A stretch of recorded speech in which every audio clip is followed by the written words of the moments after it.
Faltan quizás 15 minutos para que suene el despertador, abres los ojos en la penumbra de la habitación y de repente la sensación ya está ahí. Sí, esa incomodidad que no avisa. Exacto. Un dolor de cabeza sordo que te palpitan las sienes, o tal vez una ansiedad pesada, ¿no? Súper inexplicable, instalada justo en el centro del pecho. O simplemente la mente, que ya está dando vueltas a 1000 por hora. Totalmente. Repasando la agenda del día, anticipando problemas que ni siquiera han ocurrido todavía. Y frente a ese escenario, el instinto moderno, que es casi un reflejo condicionado por cómo vivimos hoy, es buscar la manera de apagar esa alarma lo antes posible. Ujú. La pastilla en la mesa de luz. Claro. Vemos ese síntoma como si fuera una falla mecánica, un error en el sistema que amenaza nuestra productividad y que, necesita ser silenciado de inmediato. La mano va directo a buscar un vaso de agua y esa pastilla salvadora para, digamos, adormecer la molestia y seguir adelante. Pero me pregunto, ¿qué pasaría si invertimos por completo esa lógica? Es una pregunta enorme. Sí, ¿qué tal si ese síntoma, esa incomodidad que tanto queremos erradicar, no es una falla técnica del cuerpo, sino un idioma? Un lenguaje, exacto. Y si la sanación real no tiene nada que ver con desconectar el cable de la alarma contra incendios, sino con aprender a leer el propio paisaje interno. Es que plantearse esas preguntas requiere un cambio de paradigma súper profundo. Significa dejar de percibir el cuerpo humano como un motor. Claro, un motor al que le cambias la pieza rota y ya está. Exactamente. Dejar esa visión para empezar a entenderlo como un ecosistema vivo que dialoga constantemente con su entorno. Y para adentrarnos en esta nueva perspectiva, en la inversión de hoy vamos a explorar la vasta cosmovisión milenaria andina y amazónica. Un viaje fascinante, la verdad. Lo es. Y lo haremos tomando como brújula el trabajo y la investigación de Leonora Barrio Nuevo. El centro de gravedad de esta visión, o al menos lo que a mí me parece más fascinante, es que nos obliga a replantear nuestra relación con la naturaleza desde la base. Totalmente. En esta tradición, una planta no es una simple suma de compuestos químicos o principios activos que están ahí esperando a ser extraídos en un laboratorio. No para nada, son consideradas maestras. Maestras. Estamos hablando de entidades con una inteligencia biológica propia, capaces de compartir su resiliencia celular directamente con el ser humano. Entonces, en lugar de ver nuestro cuerpo como ese auto en el taller mecánico, estamos hablando de entablar una conversación directa con la naturaleza, ¿cierto? Esa es la metáfora perfecta. Y ese concepto de transferencia de resiliencia choca de frente con la forma en que la ciencia occidental se acerca a la botánica, digamos. Claro, la ciencia quiere medir todo. Exacto. La botánica moderna intenta clasificar, separar por familias, aislar el ingrediente activo bajo un microscopio. Pero la perspectiva que rescata Eleonora Barrio Nuevo advierte que intentar diseccionar esta sabiduría ancestral desde una visión puramente analítica es un camino sin salida. ¿Por qué? Porque su esencia es en gran medida mágico-religiosa. Es una experiencia integrada que rechaza esas divisiones estrictas de la mente moderna. Bueno, aquí tengo que ser un poco de abogada del diablo. A ver, dime. Porque cuando una mente moderna, formada en la ciencia y el escepticismo, escucha términos como mágico-religioso o plantas que alteran la conciencia, la reacción inmediata suele ser la desconfianza. Es la reacción natural, sí. Automáticamente uno piensa en alucinaciones, en supersticiones o en escapar de la realidad mediante un viaje psicodélico para, evadir los problemas de la oficina. Claro. Entonces, ¿cómo puede esta cosmovisión afirmar que sus prácticas buscan enfrentar la realidad si se está alterando la percepción del individuo?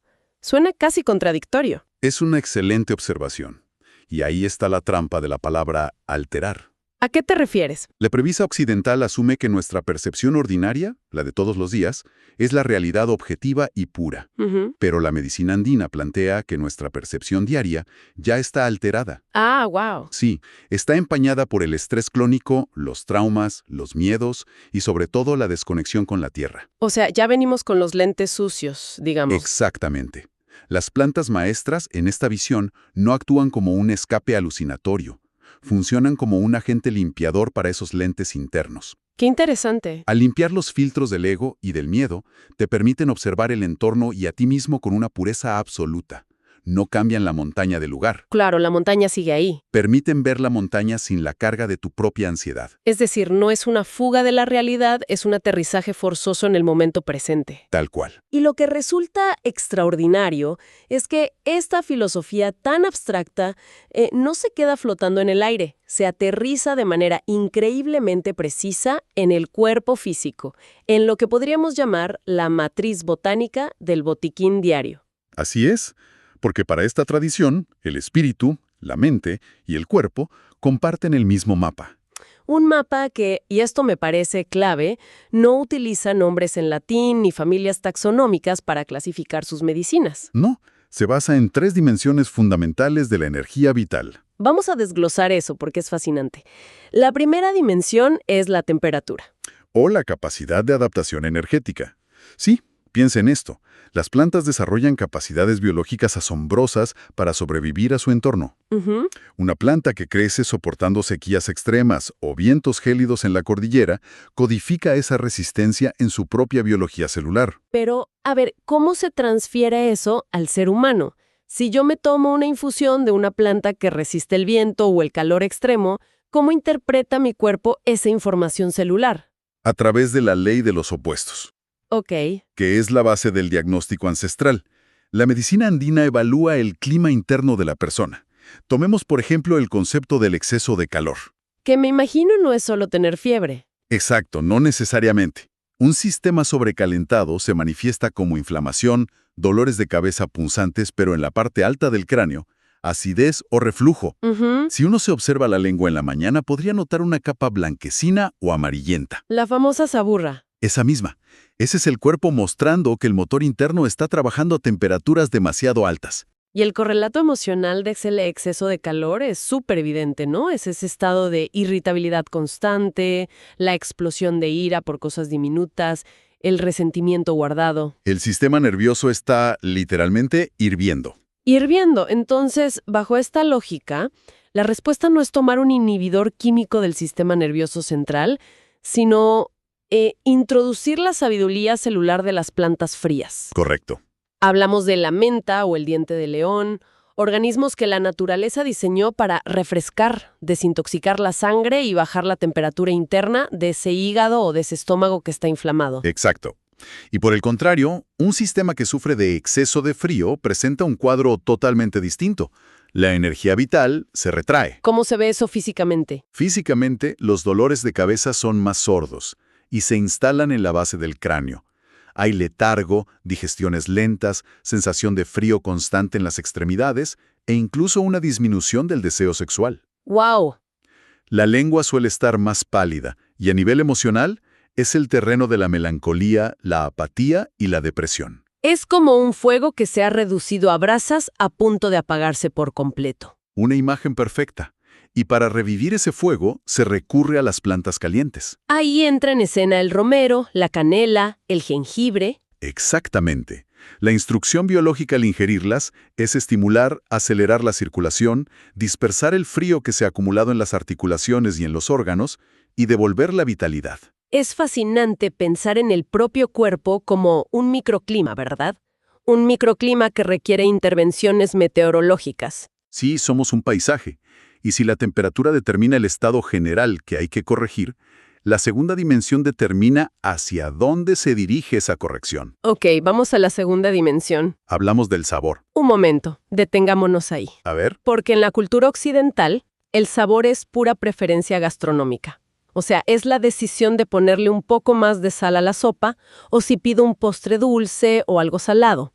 La cosmovisión andina plantea que el sabor es en realidad un comando biológico. Un comando biológico direccional, así es. ¡Wow! El sabor funciona como un volante de dirección para la energía. Tomemos el sabor amargo, por ejemplo. Que no le gusta a mucha gente. Evolutivamente solemos rechazarlo, sí. Pero en esta matriz botánica, el amargo tiene un vector de movimiento descendente. Hacia abajo. Hacia abajo. Su función es tomar la energía del cuerpo y arrastrarla, limpiando el estómago, depurando el hígado y estimulando los riñones para excretar las toxinas. Esto genera una revelación increíble respecto a la salud mental. Si el sabor amargo tira de la energía hacia abajo, significa que descongestiona la parte superior del cuerpo. Exactamente. O sea, pensemos en alguien atrapado en un ciclo de ansiedad severa, con pensamientos obsesivos dando vueltas sin parar en la cabeza. Es como un embotellamiento mental. Un tráfico imposible. Claro. Y mientras la medicina convencional intentaría adormecer el cerebro para apagar ese tráfico, la medicina andina utiliza una raíz amarga para literalmente tomar esa energía que está estancada en la mente y anclarla hacia la tierra, Así funciona. forzándola a bajar por el sistema digestivo para ser eliminada. O sea, es usar la gravedad y la digestión para tratar la ansiedad. Es un GPS energético. Es de una elegancia tremenda. Y contrastemos eso con el sabor dulce. A ver. Plantas como la manzanilla, la lavanda o los pétalos de rosa. El vector del sabor dulce es ascendente y expansivo, pero de una manera muy sutil. Eleva la energía. Eleva la energía suavemente, nutriendo el corazón y el sistema nervioso. Por eso actúan como antidepresivos naturales o calmantes emocionales súper profundos. Claro, y a esto me imagino se le suman los sabores picantes, como el jengibre que mencionabas. Sí, cuya instrucción biológica es la expansión radical. Abren los poros, aceleran el torrente sanguíneo y obligan al cuerpo a expulsar el frío o los patógenos hacia el exterior a través del sudor. Y para completar este GPS celular, la tercera dimensión es la densidad de la planta. Exacto. La densidad define su ruta a través del líquido plasmático del cuerpo. Algunas son pesadas y actúan de la cintura hacia abajo. Otras se concentran en la zona media abdominal y, digamos, las más ligeras suben hacia el aparato respiratorio y la cabeza. Tal cual. Al cruzar estas tres dimensiones, temperatura, sabor y densidad, se obtiene un sistema de navegación para la sanación que ha sido perfeccionado a lo largo de siglos de observación directa del entorno. Es pura ciencia de la observación. ¿Sí? Tenemos mentas, albahacas y romeros en la alacena que operan en esta matriz todos los días. Sin embargo, todo este botequín, por más complejo y efectivo que sea, ¿Sí? representa apenas la superficie. Es el manejo de lo cotidiano. Y ahí es donde el trabajo de Eleonora Barrio Nuevo nos invita a sumergirnos en aguas muchísimo más profundas. Profundísimas. Porque más allá de una mala digestión o de un resfriado, esta tradición custodia un nivel de maestría monumental, que es el reino de las plantas maestras. Entramos en terreno sagrado. Sí, en los pueblos andino-amazónicos se habla de un eje central compuesto por entidades como el San Pedro, la hoja de coca, el tabaco, la ayahuasca y el toe. Y entrar en el territorio de las plantas maestras requiere una aclaración vital. Y esto es súper importante. A ver. No existe un manual de instrucciones genérico para relacionarse con ellas, porque su comportamiento, digamos, no es lineal. No es como tomarse una aspirina que hace lo mismo siempre. No, para nada. Operan según la necesidad espiritual, física y psicológica de la persona que las ingiere. Ellas diagnostican y enseñan a medida. Lo cual, y creo que es importante decirlo, expone el inmenso peligro del turismo chamánico que vemos tanto hoy en día, ¿no? Sí, un peligro gigante. Esa creencia moderna de que uno puede, no sé, reservar un retiro de fin de semana por internet, tomar una de estas plantas por pura curiosidad o recreación y regresar el lunes a la oficina totalmente iluminado. Ojalá fuera así de simple, pero no. La tradición advierte claramente que acercarse sin un llamado genuino, sin respeto y buscando atajos mágicos, puede desatar un camino denso. Denso y abrumador, me imagino. Muy abrumador y hasta peligroso para la psique. El rigor de la tradición existe por una razón protectora. Claro, no es por ser exclusivos, es por seguridad. Exacto. Este trabajo jamás debe intentarse en soledad o con guías improvisados. El camino inicia invariablemente con el encuentro de un maestro curandero preparado. Y un encuentro que, según quienes transitan este mundo, dicen que rara vez es fortuito, ¿no? Sí, se dice que responde a una sincronía. Se da solo cuando el individuo está verdaderamente listo para enfrentar sus propias sombras. Y a partir de ahí, recién ahí, comienza la etapa de la limpia. La limpia. Y esta limpia desafía totalmente nuestra concepción del tiempo en la sanación, porque Occidente busca suprimir un síntoma o una infección en unas semanas como máximo. Lo queremos todo ya. Todo rápido, pero la sabiduría andina entiende que la enfermedad física es solo el último eslabón de una cadena que empezó mucho antes en una deficiencia del cuerpo mental o espiritual. Totalmente. Remover esa raíz invisible, limpiar esos canales sutiles, no toma un par de días. ¿Cuánto puede tomar? Puede ser un proceso de años antes de siquiera pensar en dar el siguiente paso. ¡Wow! Y ese siguiente paso me imagino que es aún más exigente. Sí, es la dieta, pero no entendida como un régimen para perder peso en verano. Claro, no es una dieta calórica. Es un aislamiento profundo. El iniciado se retira, muchas veces en ayuno o consumiendo porciones mínimas de alimentos súper específicos. Se elimina por completo el azúcar, la sal, los estimulantes y el contacto social exterior. Pensándolo bien, esta dieta es como intentar escuchar un susurro en medio del tráfico de una ciudad. Qué buena analogía.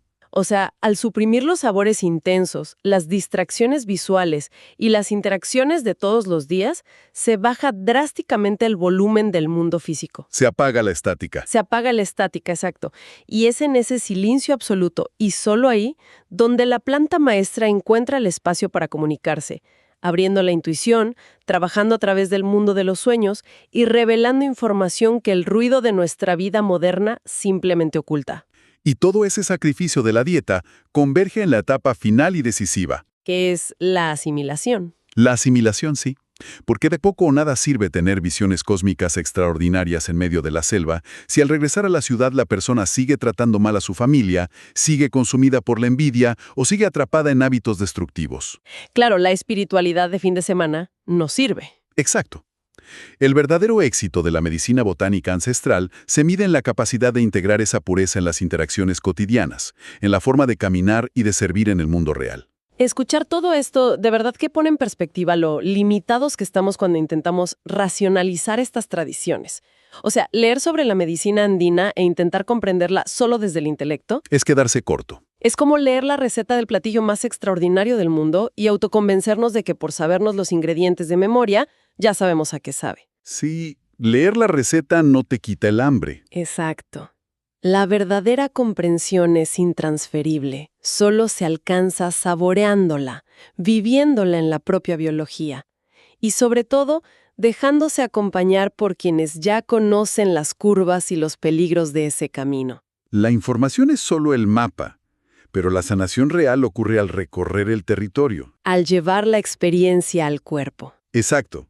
Consiste en alinear las temperaturas, entender los movimientos direccionales de nuestra energía y permitir que la naturaleza vuelva a organizar lo que el estrés moderno ha desorganizado. Y para quienes nos escuchan y sienten que esta inmersión de verdad ha tocado una fibra interna.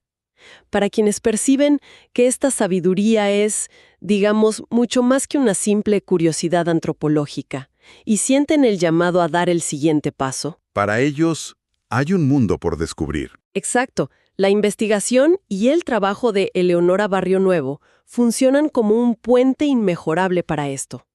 Es un ecosistema de conocimiento súper abierto y generoso. El primer paso natural es sumergirse en su canal de YouTube, que funciona literalmente como una biblioteca digital viva sobre todos estos temas. Una fuente increíble de información. Sí, les recomendamos suscribirse y activar la campanita para no perderse nada. Y también su perfil en Instagram. Búsquenla como @EleonoraBarrioNuevo. Todo junto. Ahí ofrece un contacto mucho más cotidiano con este enfoque, recordando día a día cómo aplicar esta mirada al bienestar. Y hay un nivel aún más profundo, ¿no? Porque para aquellas personas que no solo buscan un alivio personal, sino que sienten la verdadera vocación de convertirse en un sostén para otros, existe un espacio de formación integral. Sí, la formación es maravillosa. No se trata solo de aprender a curarse uno mismo, sino de prepararse para ser un compartidor seguro, humilde y ético de la tradición andina. Capaz de acompañar a otros en el tránsito de estas poderosas ceremonias de transformación. O sea, es la invitación a pasar de ser un buscador solitario a ser un puente real para la comunidad. Es una responsabilidad inmensa, claro, pero también es uno de los caminos de desarrollo personal más profundos que alguien puede emprender en la vida. Siempre bajo el cobijo del respeto que exigen los saberes originarios, obviamente. Fundamental, el respeto ante todo. Bueno, ha sido un viaje súper revelador. Y para cerrar este recorrido, me gustaría volver a la imagen con la que comenzamos, ¿te parece? A ver, volvamos a esa mañana. A esa mañana difícil, donde la incomodidad nos despierta y el único deseo que tenemos es silenciarla rápidamente con una pastilla. Sí. La próxima vez que aparezca un síntoma, ya sea la punzada de un dolor físico o no sé, la tormenta de una crisis emocional, valdría la pena pausar un segundo antes de buscar el atajo. Tomarse un respiro. Sí, porque la pregunta que esta profunda sabiduría ancestral nos deja latiendo no es ¿qué tomo para dejar de sentir esto? ¿Y cuál es la pregunta entonces? La verdadera pregunta es ¿qué me está pidiendo mi paisaje interno en este preciso instante? ¿Necesita que lo enfríe, que lo caliente o que por fin deje fluir lo que lleva tanto tiempo estancado?